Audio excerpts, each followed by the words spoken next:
Добрый вечер, дорогие телезрители.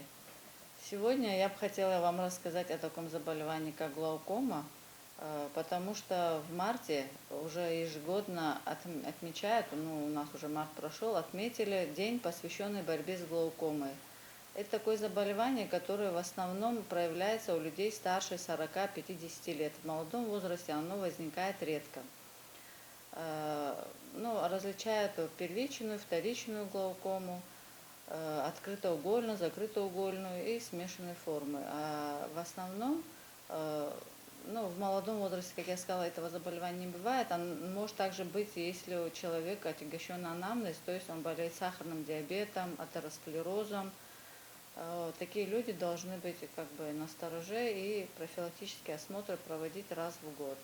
Также в группу риска по этому заболеванию входят население, люди, у которых близкие родственники страдают этим заболеванием. То есть это братья, сестры родные, дети человека, который болеет уже, у которого установлен этот диагноз и взят на учет. Мы их предупреждаем о том, что их ближайшие родственники тоже должны измерять внутриглазное давление один раз в год, даже в том случае, если у них нет никаких жалоб со стороны органов зрения.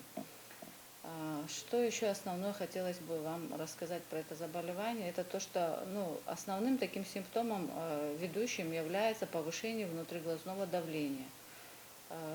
При посещении нашей поликлиники, в нашей больнице, у нас обязательно осмотр начинается лицам старше 40 лет с посещения 14 кабинета.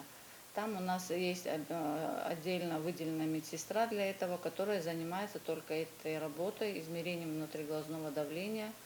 И наше население не все в курсе, что перед тем, как пройти в кабинет офтальмолога, они должны пройти 14 кабинет. Это как раз для того, чтобы измерить внутриглазное давление. Многие начинают возмущаться, когда допустим, они стоят в очереди, заходят в кабинет на прием, что мы их повторно отправляем туда на измерение этого давления внутриглазного и затем только как бы ведем осмотр.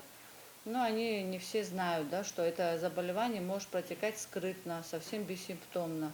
До тех пор, пока вот человек как бы не слепнет, грубо говоря, человек может и не знать, что у него есть это заболевание.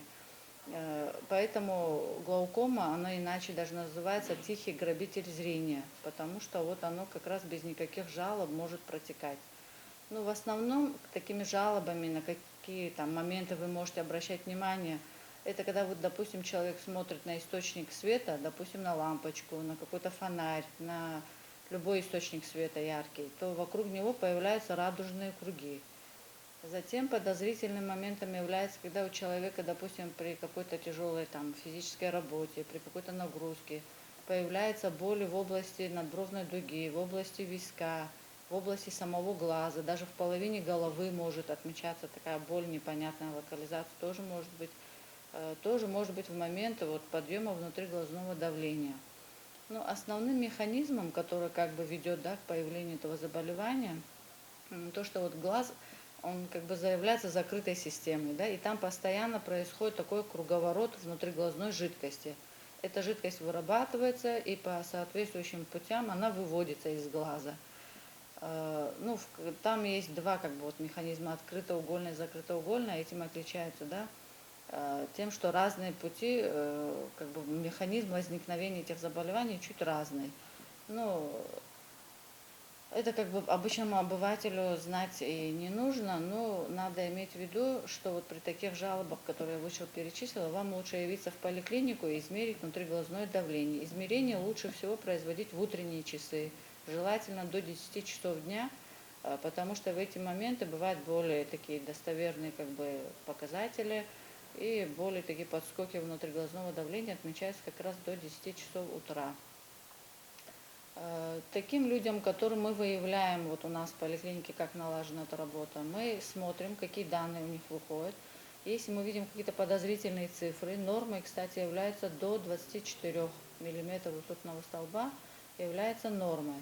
Но также, может быть, еще если мы видим, что, допустим, в пределах нормы, допустим, один глаз 23, а другой глаз 16, вот норма хотя бы вроде бы 23 миллиметра это норма, но расхождение между двумя глазами, когда разное, слишком больше 4, тоже это уже расценивается как подозрение на глаукому. Таких пациентов мы берем на учет, они в течение 3 месяцев, если им не подтверждается диагноз, мы еще раз зовем на повторное измерение. Если все-таки этот человек является подозрительным по этому заболеванию, мы даем направление в глазные стационары на соответствующее дообследование. Там уже измеряются другие показатели, помимо внутриглазного давления, потому что глаукома это как бы симптомокомплекс разных таких показателей, которые нужно измерять, начиная с поля зрения, измерение самого внутриглазного давления там разными методами еще производят. Также на данный момент современным методом является проведение так называемой ОКТ, оптически когерентная томография. Проще говоря, нашим людям мы объясняем, как человек делает снимок МРТ для головы, допустим, головного мозга. Есть такие снимки, которые можно делать отдельно для глаза. Там уже послойно, когда снимают этот снимок, видно бывает самые начальные проявления глаукомы есть или нет. И можно подтвердить этот диагноз или снять с себя этот диагноз и жить дальше спокойно. Как-то наплевательски относиться к этому показателю внутриглазного давления я бы не советовала нашим людям, потому что многие, когда мы объясняем, они как бы могут и не прислушиваться, махнуть рукой, сказать, да, потом как-то там поеду, когда время будет. Но вы должны понимать, что вы рискуете тем, что вы можете потерять свое зрение окончательно, и потом уже никакими оперативными методами, никакими каплями это заболевание вылечить невозможно. Это хроническое заболевание. Самое главное при этом заболевании его рано выявить, и соответствующее лечение проводить надо очень аккуратно и именно так, как вам назначили в стационаре, и быть на учете в поликлинике.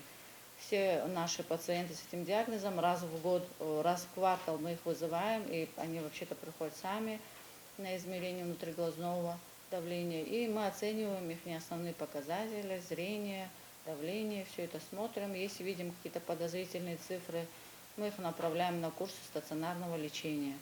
А так находятся амбулаторно они у себя дома на лечении в виде гипотензивного режима, используются глазные капли, которые снижают внутриглазное давление. Каждому пациенту индивидуально подбираются это все режим, лежа в стационаре. Потом они это продолжают дома.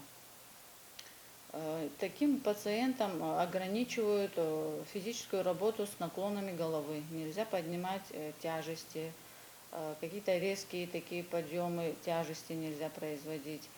Вот работа в огородах, допустим, сейчас уже сезон, с наклоном головы длительное время им не показаны эти работы. Ограничить крепкий чай, кофе, острое, вот эти курение противопоказано тем, кто страдает глаукомой. Ну, это такие основные, да, то, что они должны ограничивать. Еще хотелось бы сказать, что так как глаукома в основном у нас это пациенты возрастные бывают, старше 50-60 лет и старше тоже выявляются, у них еще бывает сопутствующие заболевания, катаракта так называемая. Возрастная катаракта, она может быть и осложненная, и сама по себе может появляться, но в случае с глаукомой она коварна тем, что многие думают, ну, одна катаракта ничего, ее можно прооперировать, это так и есть, сама как по себе катаракта можно излечить оперативным путем, ставят хрусталик искусственный, и человек видит. Но если это сопровождается еще глаукомой, надо иметь в виду, что нужно как бы вовремя смотреть и катаракту тоже выявлять, хотя она считается более таким простым заболеванием. И как бы вот спустя рукава не относитесь к своему зрению, вовремя приходите на профилактические осмотры. Спасибо за внимание.